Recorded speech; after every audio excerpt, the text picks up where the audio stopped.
नमस्कार, माझं नाव राहुल लक्ष्मण वायर. मी पूर्णापूर शेतकरी उत्पादक कंपनीचा डायरेक्टर म्हणून इथे स्टॉल लावलेला आहे. हे आपले 10 ड्रम थेरीचा युनिट आहे. ते जैविक औषधी केंद्र आमचं चालू आहे सध्या आमच्या कंपनीमध्ये.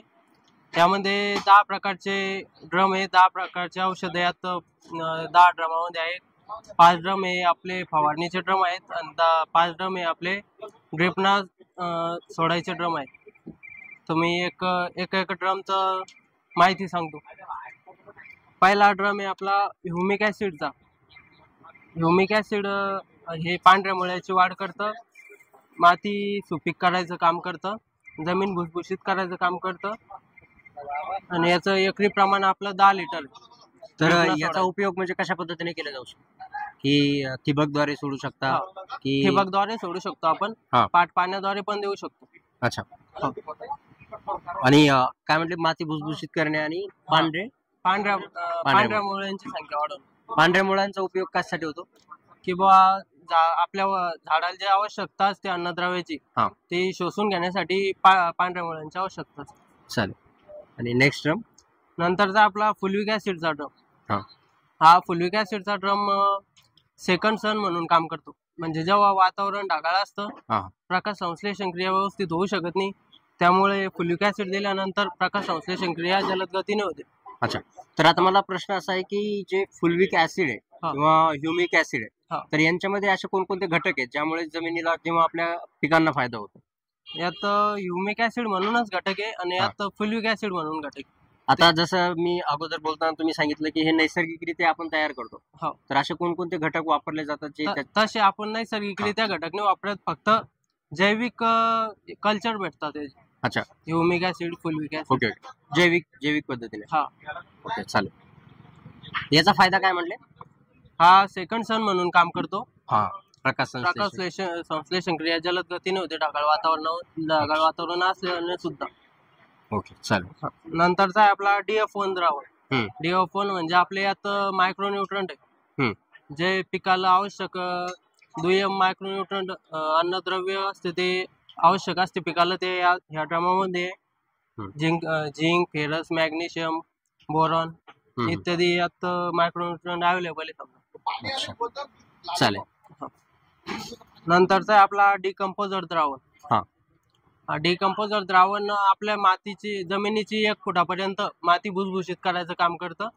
आणि माती भुसभुशीत झाल्यानंतर पांढऱ्या मुळांची संख्या पण वाढते आणि जे आपले समजा जमिनीतले ऑक्सिजन खेळता राहतो. आणि जर समजा आपलं अद्रक झाले, बटाटे झाले, हे जे पीक आहे आपल्या जमिनीत येणारे, ते जमीन भुसभुशीत असल्यामुळे त्यांची वाढ चांगल्या प्रकारे होते. भुईमूग वगैरे ते. म्हणजे तशा पिकांसाठी डिकम्पोजर द्रावण चांगलं आहे. माती भुसभुशीत ठेवतं, त्यामुळे आपल्या फळांचे आकार जे असतं ते वाढण्यास मदत होते. आणि अजून एक बुरशीनाशक म्हणून पण काम करते. ज्या आपल्या हानिकारक बुरशी असते आपल्या जमिनीमध्ये त्यांना नष्ट करण्याचं काम डिकम्पोजर. म्हणजे एकंदरीत हे जर आपण पावसाळ्यामध्ये जर वापरलं तर त्याचा अजून जास्त चांगला फायदा मिळतो. आणि डिकम्पोजर द्रावण हे आपल्याला एकरी 100 लिटर सोडावं लागतं ड्रिपने. ओके.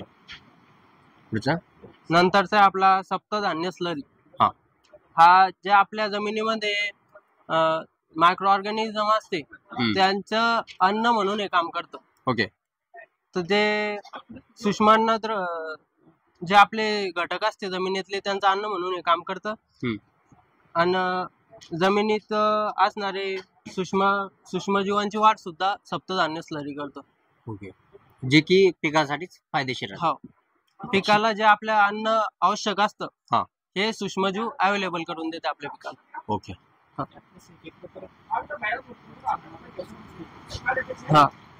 नंतरचं आपलं EM2 द्रावण. जे जमिनीच्या 1 फुटापर्यंत आपण तर जो डिकम्पोजरनं भुसभुशीत होतो, तर त्याच्या खालचा थर भुसभुशीत करण्यासाठी EM2 द्रावण वापरले जाते. आता समजा हे दोन्ही जर आपण डिकम्पोजर द्रावण आणि EM2 द्रावण हे जर सोबत वापरले तर चालतात का? सोबत वापरले तर चालते, पण स्पेशल वेगवेगळे सोडले तर अधिक चांगल्या प्रकारे रिझल्ट पाहायला भेटतो. तसं वापराबद्दल काही बंधन नाही त्याचं. ओके, म्हणजे जवळपास EM2 आणि डिकम्पोजर यांचा फायदा जवळपास सारखाच आहे. हा सारखाच आहे. परत अजून एक फायदा याचा दुर्गंधी हटवण्याचं काम करतोय. ओके, हा मातीमधली. हा मातीमधली, औषधामधली. आता बाकीच्या औषधामध्ये पण आपण EM2 टाकतो. म्हणजे जे आपले दशपर्णी झालं ते 10 झाडाच्या पाल्यापासून तयार करतो आपण. तर त्यांचं ते आपलं दुर्गंध येऊ नये म्हणून हे वापरतो आपण. ओके, चालेल. शहरातल्या नाल्या गटारी साफ करण्यासाठी पण याचा उपयोग होतो. ओके, म्हणजे जर आपण शेतीऐवजी बाकी ठिकाणी सुद्धा याचा वापर करू शकतो. स्वच्छतेसाठी सुद्धा जसं डिइन्फेक्शन त्या पद्धतीने. हो. ओके, नंतरचा ड्राम आहे आपला अमिलर्क म्हणून. तर आलं मिरची लसूण या तिन्ही घटकाचा आपण त्यात वापर केलेला आहे.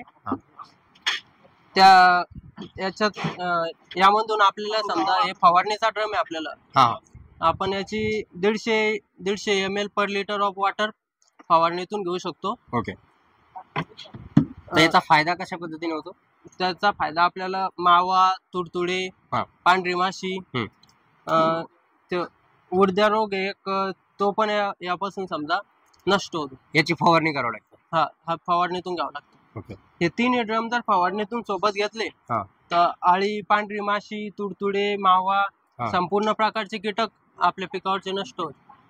ओके, हे वेमिलार्कचा ड्रम आहे. यात आपण वेखंड, मिरची, लसण हे जेमतेम सेमच आहे दोन्ही पण.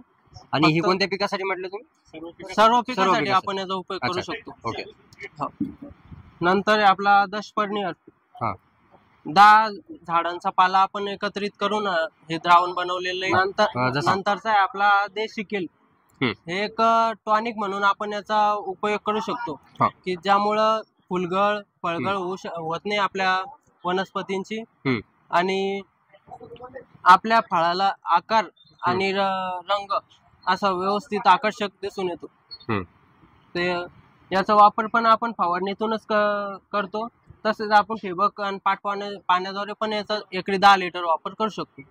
अच्छा, तर आता एकंदरीत या जे तुमचे प्रोडक्ट आहेत, जे द्रावण आहेत किंवा जे तुम्ही फवारणीसाठी जे औषध वगैरे तुम्ही जैविक पद्धतीने तयार केलेले त्याच्याबद्दल शेतकऱ्यांना काय सांगू इच्छिता? काय माहितीये का, आपण रासायनिक वापरून आपल्या जमिनीची वारंवार रासायनिक वापरल्यामुळे धूप होत चाललेली आहे आणि जमिनीत हवा तेवढा सेंद्रिय कर्ब शिल्लक राहिलेला नाही.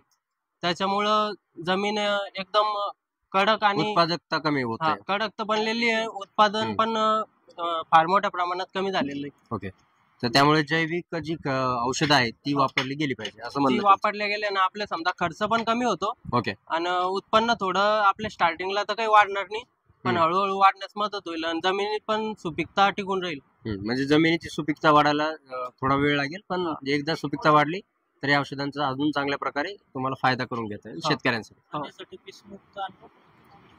राईट, ऑर्गॅनिक पद्धतीने समजा. ते केमिकल वापरल्यानं आपल्या शरीराची सुद्धा हानी होत चाललेली. कॅन्सर सारखे रोग आजकाल उद्भवतात. बरोबर, तर हे आपलं जैविक वापरल्यानंतर ह्या रोगाला पण आपण बळी पडणार नाही. तर आता समजा आता एखाद्या शेतकऱ्याला विकत घ्यायचं असेल तर तो कशा पद्धतीने हे विकत घेऊ शकतो आणि कुठे? तर हे आमचं समजा जाफराबाद तालुक्यामध्ये खापरखेडा म्हणून गाव आहे. तिथं आपलं हा प्लॅन्ट बसवलेला आहे आपण. तर पूर्ण जे हे 10 ड्रम आहे ते आपण 100 रुपये लिटरनं याची विक्री करतो. ओके, तर समजा आता एखाद्या शेतकऱ्याला पाहिजे असेल तर तुम्ही घरपोच डिलिव्हरी वगैरे करता की शेतकऱ्याला स्वतः तिथे यावं लागेल? क्वांटिटी मध्ये असेल तर आपण डिलिव्हरी देऊ शकतो. पण मग थोड्याफार प्रमाणात आवश्यकता असेल तर त्यांना तिथे यावं लागेल समजा. अच्छा, ओके.